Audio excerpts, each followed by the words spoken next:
तो स्कूल खुले लगभग 15 से 20 दिन हो चुका है और मैं वीडियो बना रहा हूँ किस बारे में, पुस्तक के बारे में कि छत्तीसगढ़ के बच्चों को कौन सी पुस्तक लेना चाहिए, खास करके क्लास 11 आर्ट्स वालों को। तो बता दूँ, हमारे स्कूल में तो लेने को कुछ और ही कहा जाता है पुस्तक पर बात ये पढ़ाती किसी और पुस्तक से। पर मैं जो रिकमेंड करने वाला हूँ वो एक खास पुस्तक है। अगर आप पढ़ोगे तो उस पर तो आपको पूरा समझ में आएगा, गाइड लेने की कोई ज़रूरत नहीं पड़ेगा। मतलब जो इसमें जो जिस प्रकार बताया गया है ना, वही वही गाइड में उतारा गया है। मतलब कि शब्द एकदम एकदम बराबर है। जो इसमें पढ़ोगे वो गाइड में होगा। 5-5 नंबर के मिल जाएंगे, अच्छे क्वेश्चन मिल जाएंगे इसमें से। आसानी होगा समझने में। अगर आप इसे पढ़ेंगे तो प्रश्न उत्तर याद ही नहीं करना पड़ेगा। मतलब कि आप डायरेक्ट इसमें से पढ़ेंगे तो आप इसमें से समझेंगे। इस पुस्तक के बारे में बताने वाला हूँ। इस पुस्तक का नाम क्या है, कितना खास है इसमें और क्या क्या चीज़ें मिलती है। अगर आप यूट्यूब में वीडियो देख के पढ़ते हैं तो यूट्यूब वीडियो जो होगा ना, तो इसी पुस्तक के बेसिस पर होगा, खासकर क्लास 11 आर्ट्स में। तो मैं बताना शुरू करता हूँ इस पुस्तक के बारे में। ये जो पुस्तक है ना वो एनसीईआरटी की पुस्तक है। तो हमारे छत्तीसगढ़ राज्य में जो है ना, अधिकतम प्रबोध और नवबोध के देखने को मिलते हैं। पर मैं चाहता हूँ कि आप लोग एनसीईआरटी की पुस्तक को पढ़ो, क्योंकि एनसीईआरटी में ना बहुत अच्छे एक्सप्लेन किया गया है। मतलब कि नवबोध और प्रबोध में भी अच्छे से एक्सप्लेन किया गया है। पर मैं चाहता हूँ कि एनसीईआरटी में जिस प्रकार एक्सप्लेन किया गया है ना, वो गजब है।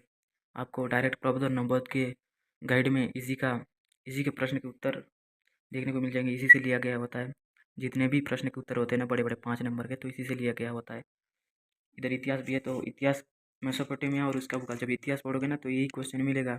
इराक भौगोलिक विविधता देश है। इसके भौगोलिक विशेषता के बारे में जब बोला जाएगा ना, पाठ का नाम है लेखन कला और शहरी जीवन।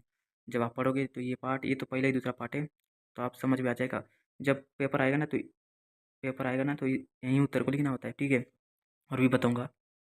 तो 11th में भूगोल के अध्याय 4 से एक प्रश्न आता है, महासागर और महाद्वीपों का वितरण पाठ से। क्या प्रश्न आता है, महाद्वीप के विस्थापन के पक्ष में प्रमाण दीजिए। तो इसके पक्ष में जो प्रमाण दिया गया ना, इसमें बेस्ट तरीके से दिया गया है, यहीं गाइड में मिलेगा आपको।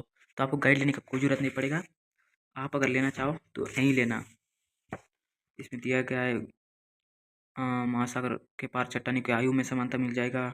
टीलाइट क्या है, प्लेयर निक्षेप।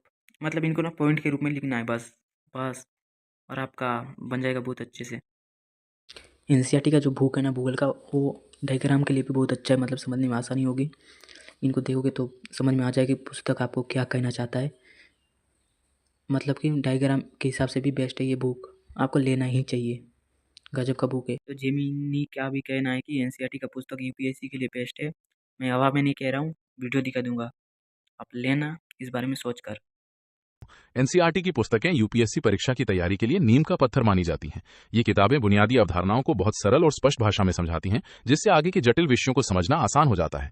इतिहास, भूगोल, राजनीति विज्ञान और अर्थशास्त्र जैसे विषयों के लिए कक्षा 6 से 12 तक की एनसीईआरटी पुस्तकें पढ़ना बहुत फायदेमंद होता है। इनके अध्ययन से आपकी समझ इतनी मजबूत हो जाती है कि आप मानक संदर्भ पुस्तकों और समसामयिक मुद्दों को आसानी से समझ पाते हैं।